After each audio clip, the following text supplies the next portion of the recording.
All right, let's go over this quiz or this warm-up before Unit 4, quiz number 1, okay?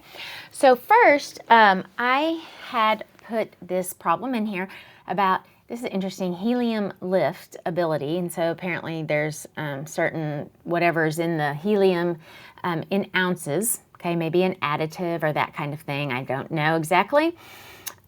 Or how much additive amount of helium is added to whatever we're doing. And then we're going to see how does that affect the refills that we get out of this certain tank. So I went to Canvas and I got the little Google sheet in Canvas that I had put on here, and I got this table.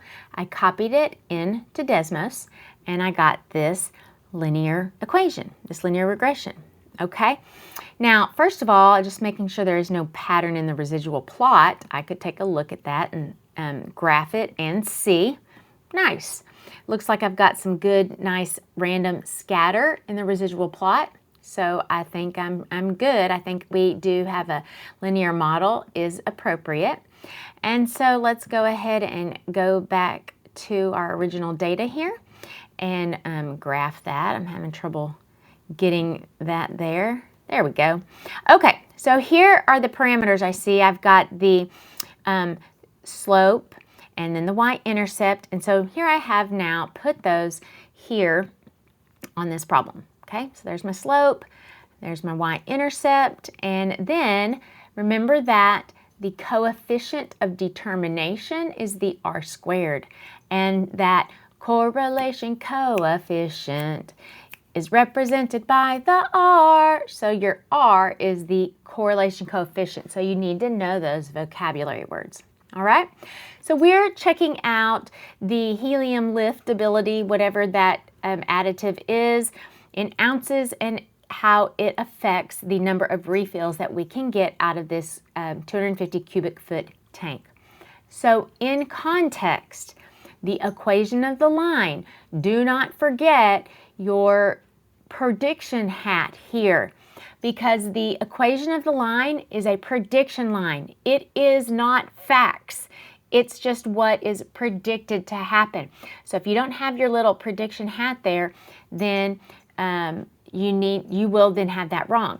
If I have you type this in on the quiz, you can type in just the word predicted, number of refills equals, and then you've got that kind of thing. All right, so we're going to interpret the slope.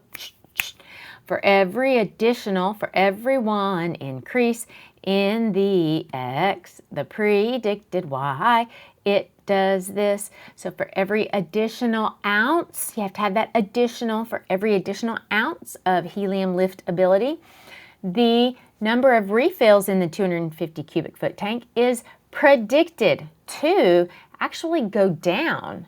So that's interesting. Maybe we're adding something to it and it's more expansive. I don't know, but it's making the number of refills go down. So interesting. Okay. Interpret the y-intercept, interpret the y-intercept. It happens when the x is 0. So there are no ounces of that helium lift ability. And so then the number of refills is predicted to be 196.4. So that's your basic helium. Then if we started putting an additive in there, then that's going to affect the number of refills we can get. All right, so this interpret the correlation coefficient, that's the R. Okay. The other phrase that you might be asked for this, do you remember? For R, it's asking you to describe, not describe the distribution, but describe the relationship. That is the phrase that telling me about R is. Describe the relationship. And so that's your DUFs. There is a strong, there is a weak. So your direction, positive or negative. And so here was a moderate because it was negative 0.6. 0.4, 0.5, 0.6 are your moderates. 0.7, 0.8, 0.9 are strong. We've got a negative linear relationship between the helium liftability in ounces and the number of refills. Okay, and then that coefficient of determination, that R squared. the percent of variation that is found in the Y. So about 36.83% of the fluctuation in the number of refills we can get. So about 38% of the reason that the number of refills we get fluctuate out of the 250 cubic feet tank is because, it can be explained because we have this linear relationship with the ounces of liftability, whatever that additive is. All right, and so then we go on. And so I believe I have a video going over these, but I'll go ahead and, a separate video, but I'll go ahead and go through this here. So we've got this situation. So when I read this key, it says, for every 10 grams, really should be saying like for every additional 10 grams of saturated fat consumed, the woman's risk of developing ovarian cancer is predicted to increase 20%. Okay, so, you know, a couple of different things going on there. What's the meaning of the slope of this regression line? It's the woman's risk of developing over cancer, that it is increasing. It's not that it's doubling, it's going, now see this says can rise 20%. Oh, that's for every 10 grams, so 20% over 10 grams. So then I guess it's 2% for every gram. All right, so it doesn't say predicted. I don't like that because that is a requirement. All right, so number 3 here, we were trying to see how much should the district spend per student in order for its students to average 1,000 on the SAT. So they had given us this equation. So we were doing a predicted SAT score, and they gave us the slope times the dollars spent plus 707, okay? So all we would have to do is say, oh, well, if I want the SAT to be 1,000, so that's what I'm going to put in for Y, then I'm going to solve for X. So I did algebra then, and I subtracted 707, and then I divided by 0.0227. All right, so again, this class is context math. You've got to understand what these numbers are, what is the context for X? What is the context for Y? So I know when they tell me a number, what that really is representing in math terms. All right, so here we go. So we have a residual for the wreath. That is 36 inches. So here's the diameter of the wreath. So this actual wreath was 2 inches below the weight that it was predicted to be. So it had a negative residual. So that means what I just said there, the actual weight of the wreath, the 8 pounds, the actual Y is this much more or this much less. So the actual wreath weight of 8 pounds is 2 pounds less than it was predicted to be for that X, which is for a 36-inch wreath, diameter wreath. So again, that song is, the actual Y is this much more or this much less than it was predicted to be for that X. Okay, next, this is interesting. It talks about a correlation of 1.15. Well, we already talked about the fact that R, the correlation coefficient, is a value between -1 and +1. So having an R of 1.15, something happened there. There cannot be an R of that value, so an arithmetic error was made. All right, now you have got to start being able to read these sentences and hear the language of the definitions. So look here, the percent of variation in, and so at that point I'm thinking, let me get straight what the Y was and what the X was. Okay, so let me think.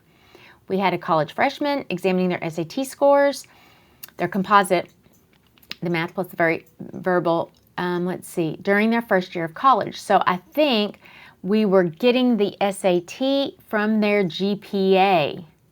So GPA was the input. let's see, hold on. Percent of variation in the GPA. Okay, so never mind. Sorry, my bad. GPA during their first year of college was the response.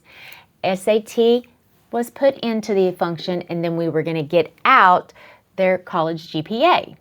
Okay, so the percent of variation in the Y, that can be explained by the X.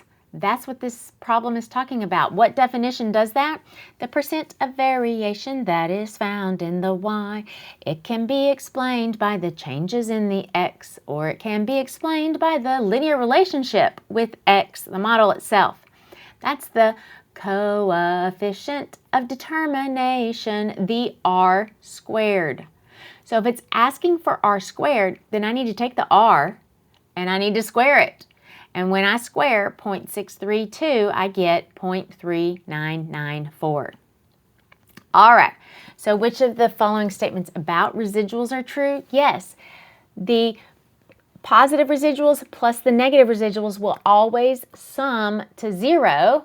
So, of course, their average is 0. So 1 is true. Number 2, the regression line for the residual plot, yes, it flattens it out. Remember, we take the regression line, we flatten it out and zoom in, and that's the residual plot. So the horizontal line is in the middle of a residual plot. All right, and if we have a pattern in that residual plot, then a linear model is not appropriate. Something non-linear is a better fit. So those were all true statements, okay? All right, this one right here, which of the following statements about R are true? Yes, R and the slope have the same sign. If it's a negative slope, it has a negative correlation. If it's a positive slope, it has a positive correlation. How about this one?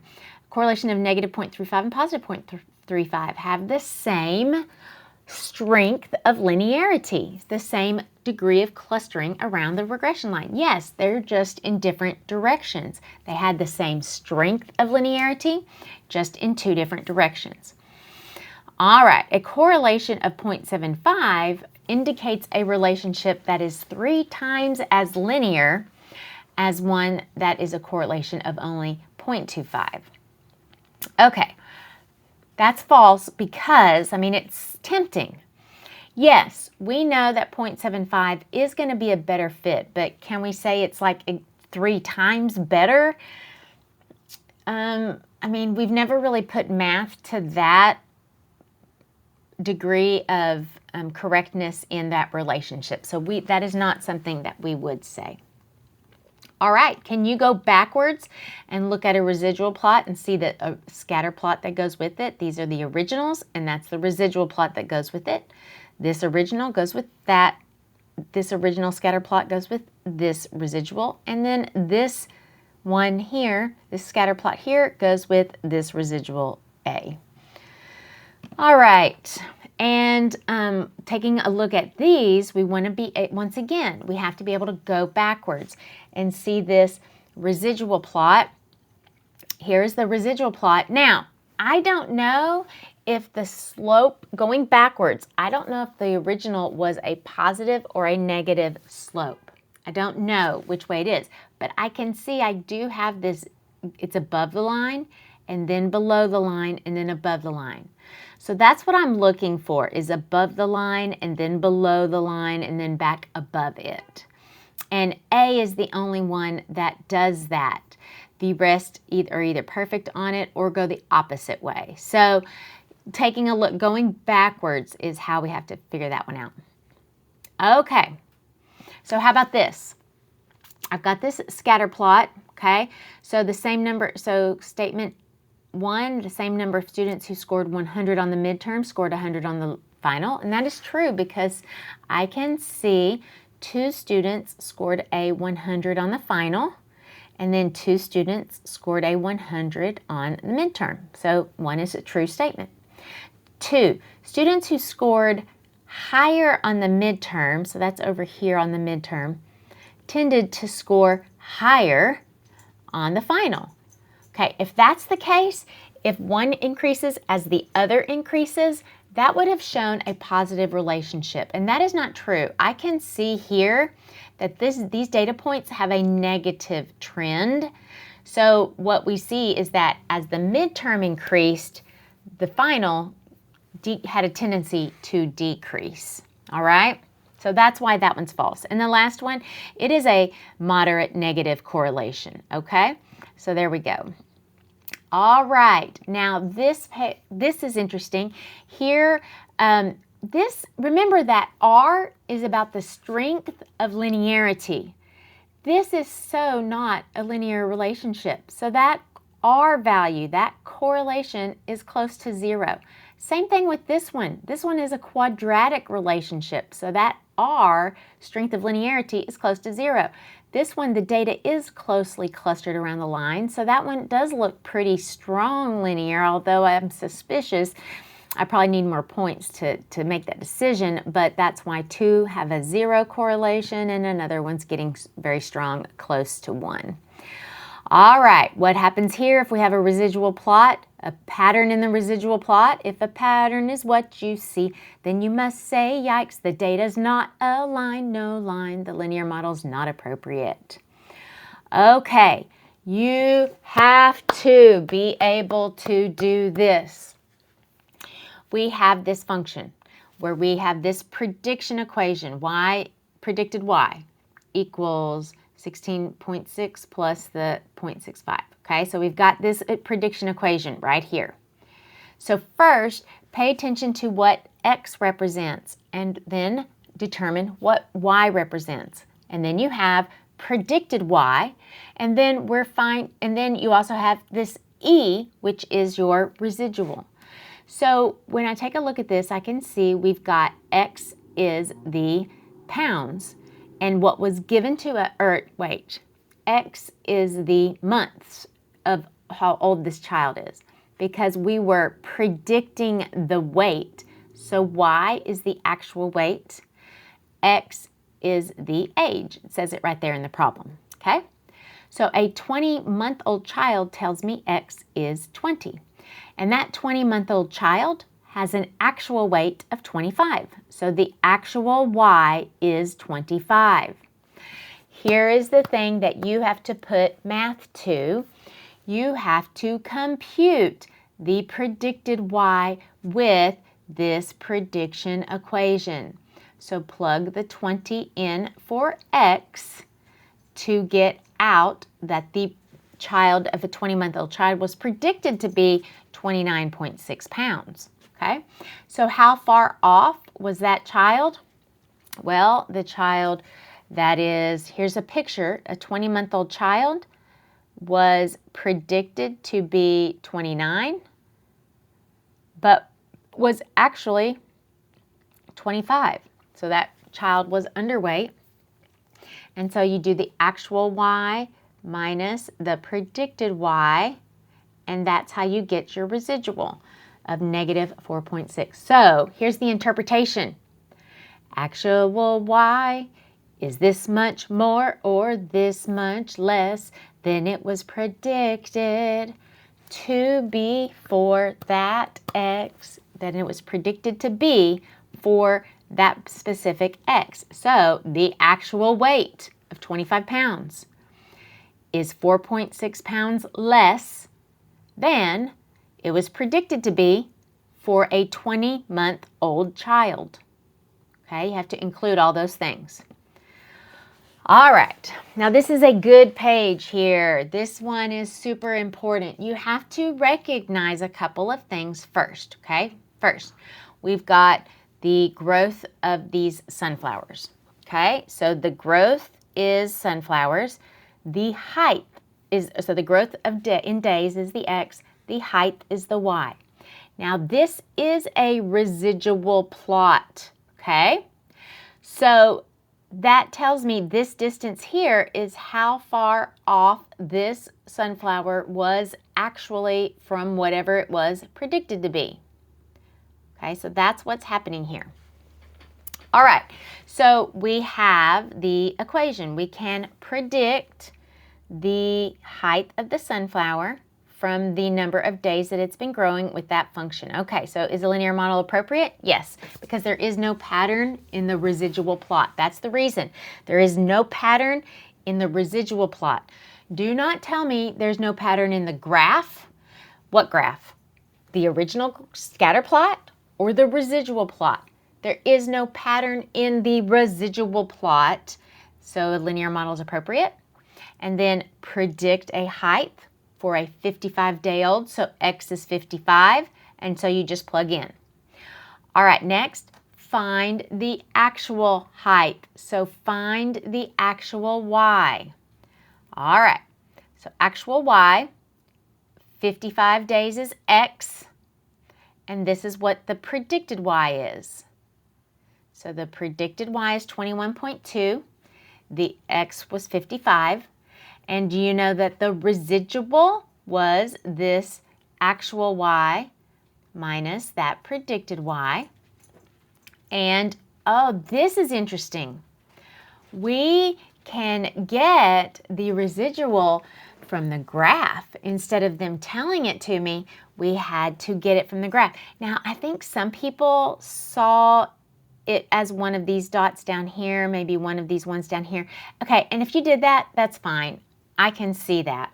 I could see that being a confusing issue. I intended this to be the one, so I intended that 55-day-old sunflower to be close to 2 inches, actually 2 inches above predicted.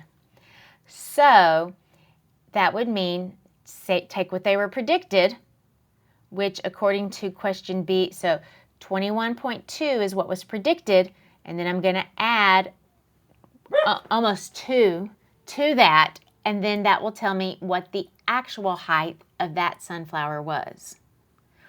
Okay, so that's why it was close to 23. All right, same thing happened with this predicting the height of a sunflower that's 45 days old. So here is the predicted value on the equation. Let's see, the predicted value came out to be 16.2, okay? But this sunflower was actually what's that? Almost 1.5 below what was predicted, 1.5 inches below predicted. Okay, so I put minus 1.3. And so you get what's predicted and you subtract 1.3 off of that. Okay, predict the height of a 120-day-old. And then talk to me about that. So I put that number in there, but do you notice that this graph only goes to a 70-day-old sunflower? So think about it. We're predicting, we're a little over a month old sunflower, but we're predicting out to a 3-month-old sunflower. And I think that's problematic because the sunflower might grow at a rate and then it dies and its height goes down. So it does not continue to grow at that constant rate. So predicting out here at 120 days could be way off from reality. That's what we learned today, which was extrapolation. Extrapolation, making a prediction far outside the data so the function could change. All right, let's see what number 16 was wanted. The meaning of the slope. For every 1 increase in the X, the predicted Y, so that's estimated number of chirps, it does this, it increased by 3.41. So you had to identify it correctly and then predict or do that. All right, this was an actual AP free response question all the way back in 2011, so it was a while back. But here it was, interpret the slope. For every additional foot, for every 1 foot increase in the width of this grass strip, the amount of nitrogen that got removed was predicted to be 3.6 parts per whatever that was. And then would you be willing to predict in this vicinity here, 0 to 30 feet And I would not, because we just did this one. We had data for 5 to 15 feet. So predicting between the widths of 0 to 30, 0 to 5, that's dangerous. And 15 to 30 are dangerous. Those would be extrapolation, because I don't know what's happening outside of that data collection area. I collected data just from 5 to 15, so I'm good with interpolation in there, but not outside of that. The function could change. So that's what that one was going for there. All right, I think that's all. So good luck to you. There's quite a few things here, including being very intentional on making sure that you know all the little things and the interpretations that have to be stated to get those full credit items. All right, so good luck to you on this Unit 4 information, and we'll see how you do on your quiz on Monday.